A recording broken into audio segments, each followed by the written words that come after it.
বাংলাদেশের 90% এমপি, আবার বলি 90 না, এটা কম করছি, 95% এমপি বাংলাদেশে কোনোদিন পুরো বাজেট করে দেখে না। এটা আমি আপনার গ্যারান্টি দিলাম, আপনি চেক করে দেখতে পারেন। প্রত্যেকটা জেলায়, উপজেলায়, বাজারে এই সরকার এমপির এক্সাক্ট কি কি কাজ, এটার একটা বড় বিলবোর্ড টানাইতে পারে এবং বলতে পারে বিটিভিতে বিজ্ঞাপন দিয়া যে আপনার প্রার্থী এর বাইরে কোনো ওয়াদা দেয় কিনা, তাহলে তাদের ধরেন। বাংলাদেশের এমপিরা এটা পারলে এই সরকার পারবে।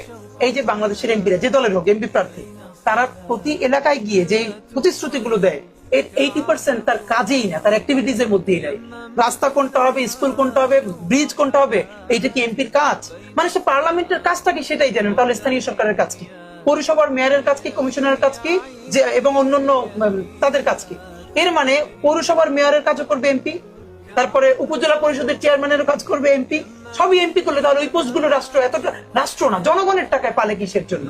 তা আমার মনে হয় এবার একটা কাজ করা যেতে পারে, সেটা হলো প্রত্যেকটা জেলায়, উপজেলায়, বাজারে এই সরকার এমপির এক্সাক্ট কি কি কাজ, এটার একটা বড় বিলবোর্ড টানাইতে পারে এবং বলতে পারে বিটিভিতে বিজ্ঞাপন দিয়া যে আপনার প্রার্থী এর বাইরে কোনো ওয়াদা দেয় কিনা, তাহলে তাদের ধরেন।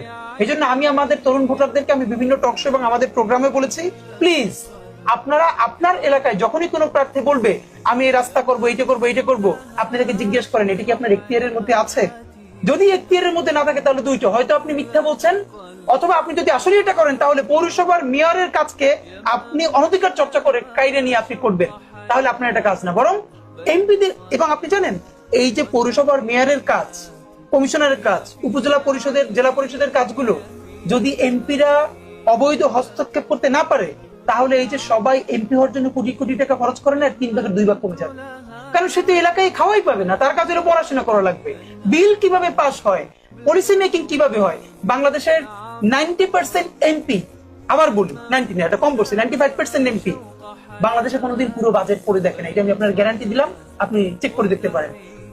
অর্থমন্ত্রী পাশ করে, প্রধানমন্ত্রীকে নিয়ে অল্প কিছু সচেতন সচিবরা তৈরি করে দেয়, তারা হাত চাপড়ে বিল করে দেয়, অথচ সে এমপি হিসেবে পুরো বিলে কোথায় কি আসছে, কত টাকায় ভ্যাট ট্যাক্স কোথায় কি কমছে সে বলতেই পারবে না। তাহলে তাকে জনগণ বানায় কিসের জন্য?